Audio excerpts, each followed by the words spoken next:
Shalom, selamat pagi, selamat datang di Renungan Harian Toraya, Rabu 16 Agustus 2023. Sebelum masuk di Renungan Harian Toraya, mari kita berdoa. Bapa dalam nama Tuhan Yesus, tidak henti-hentinya kami mengucap syukur pagi ini. Udara yang luar biasa, kami sehat. Biarkanlah hari ini kami membaca firman-Mu, dan firman-Mu ini tetap tinggal di hati kami, dan kami lakukan setiap hari di dalam nama Tuhan Yesus. Haleluya, haleluya, haleluya, amin. Pembacaan terdapat pada Mazmur 130 ayat 1 sampai 8. Mazmur 130 ayat 1 sampai 8. Seruan dari dalam kesusahan. Nyanyian ziarah. Dari jurang yang dalam aku berseru kepadamu, ya Tuhan. Tuhan, dengarkanlah suaraku. Biarlah telingamu menaruh perhatian kepada suara permohonanku. Jika Engkau ya Tuhan mengingat-ingat kesalahan-kesalahan, Tuhan, siapakah yang dapat tahan?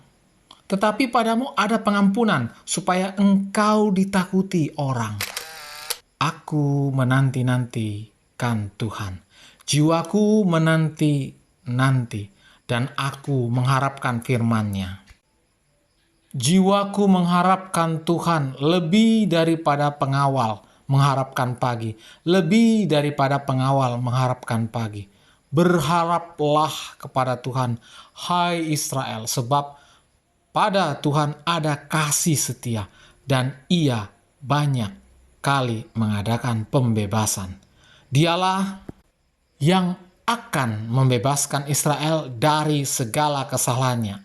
Amin, firman Tuhan. Tema pagi ini adalah jangan jenuh menantikannya. Seorang pemuda bernama Lukas memiliki rencana untuk pergi ke tempat wisata air terjun.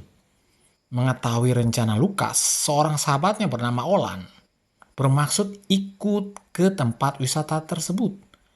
Ia menghubungi Lukas untuk memboncengnya karena ia tidak bisa mengendari motor. Lukas berjanji akan menjemput Olan ketika akan pergi ke tempat wisata. Pada hari keberangkatan, Olan sudah bersiap dan menunggu Lukas.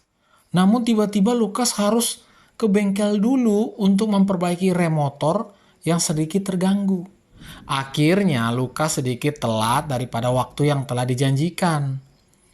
Olan yang kurang sabar menunggu, akhirnya ia kembali ke rumah dan memutuskan untuk tidak jadi pergi. Ketika Lukas tiba untuk menjemputnya, Olan sudah memutuskan untuk tidak jadi berangkat. Akhirnya Lukas mencari temannya yang lain untuk berangkat bersama berwisata. Pemazmur sungguh menghayati kasih Tuhan dalam kehidupannya. Ketika dia sedang dalam pergumulan yang berat dan menekan, ia tetap sabar dan setia menantikan pertolongan Tuhan. Pemazmur tidak merasa jenuh, menantikan saat kapan pertolongan Tuhan dinyatakan baginya. Walaupun ketika itu ia sedang dalam pergumulan yang sangat berat. Pengalaman hidup beriman pemazmur membuatnya sangat yakin bahwa Tuhan akan menolongnya.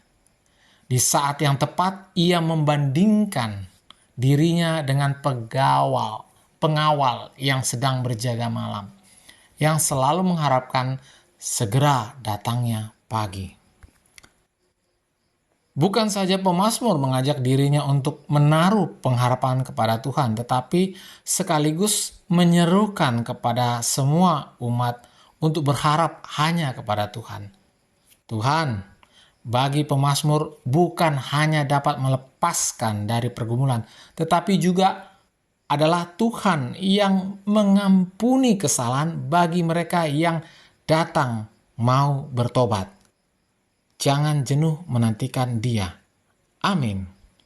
Mari kita berdoa. Bapa dalam nama Tuhan Yesus, terima kasih. Kami sudah membaca firman-Mu, biarlah firman-Mu ini tetap tinggal di hati kami dan kami lakukan setiap hari di dalam nama Tuhan Yesus. Haleluya, haleluya, amin. Selamat pagi, selamat beraktivitas, Tuhan Yesus memberkati. Amin.